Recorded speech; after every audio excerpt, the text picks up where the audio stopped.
बिस्मिल्लाहिर्रहमानिर्रहीम। Present perfect tense discuss करूँगा मैं इस लेक्चर में। प्रेजेंट परफेक्ट टेंस स्ट्रक्चर है सब्जेक्ट, उसके बाद हैज़ या हैव और उसके बाद third form of the verb. अगर सब्जेक्ट ही है, शी, इट या कोई सिंगुलर नाउन तो उस वक्त हम हैज़ लगाएंगे। अगर सब्जेक्ट वी है, दे है, प्लूरल प्रोनाउंस या प्लूरल नाउन्स या आई तो उस वक्त हम हैव लगाएंगे, उसके बाद third form of the verb लगाएंगे। अगर नेगेटिव बनाना हो तो हैज़ के बाद नॉट या हैव के बाद नॉट लगाएंगे। Late suppose I have scored well, I have not scored well, she has scored well, she has not scored well. तो ये स्ट्रक्चर हो गए नेगेटिव का। हैज़ के बाद या have, we have scored well, we have not scored well. Has के बाद नॉट या हैव के बाद। अगर नेगेटिव इंटरोगेटिव बनाना हो तो हैज़ और हैव को स्टार्ट पे लगाएंगे। Has she scored well, have we scored well, have I scored well और एंड में क्वेश्चन मार्क लगाएंगे। नेगेटिव इंटरोगेटिव बनाना हो तो has she not scored well, have we not scored well, have I not scored well. या अगर हम contraction करें तो हैज़ और नॉट की कंट्रैक्शन कर सकते हैं, तो फिर उस वक्त हम हैज़ स्टार्ट में लगाएंगे। Hasn't, let's suppose hasn't she scored well, ये तो कंट्रैक्शन अगर करें। अगर कंट्रैक्शन ना करें तो has she not scored well. अगर यहाँ पर शी की जगह आई हो तो फिर हैव लगाएंगे, हेवंट। अगर यहाँ पर शी की जगह वी हो तो फिर भी हेवंट लगाएंगे, दे हो तो हेवंट लगाएंगे। ये तो वही रूल है, ये इसका स्ट्रक्चर। अब इसकी यूजेस में सबसे पहले है जब हमने किसी एक्शन को एक्सप्रेस करना हो जिसका टाइम गिवन ना हो। Let suppose have you read great expectations. अब ये मेंशन नहीं है कि आपने कब ये रीड किया है। एडवर्ब ऑफ पास्ट टाइम जब मेंशन ना हो उस वक्त हम प्रेजेंट परफेक्ट टेंस लगाएंगे। ये पॉइंट याद रखिए। Let suppose I went to Peshawar yesterday.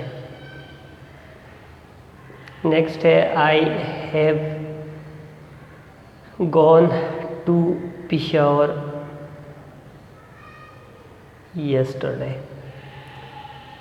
अगर adverb of past time mention हो, जिस तरह यस्टरडे है, yesterday adverb of past time है, पास्ट रिप्रेजेंट कर रहा है टाइम, तो उस वक्त हम प्रेजेंट परफेक्ट नहीं यूज़ करेंगे। उस वक्त हम simple and definite past simple use करेंगे। I went to Peshawar yesterday, I have gone to Peshawar yesterday गलत होगा, क्योंकि ये यूज़ इसका ये है कि जब टाइम मेंशन ना हो। टाइम मेंशन हो तो फिर हम past simple past and definite use करेंगे। अब यहाँ पर देखिए, यहाँ पर टाइम मेंशन नहीं है। सेकंड यूज़ है जब कंप्लीटेड एक्शन जो पास्ट में कंप्लीट हुआ हो लेकिन उसका इफेक्ट प्रेजेंट पे हो। लेट सपोज मैं कहूँ I have completed my task. अब मैंने अपना टास्क कंप्लीट किया, इसका प्रेजेंट इफेक्ट क्या है? लेट सपोज मैं फ्री हूँ।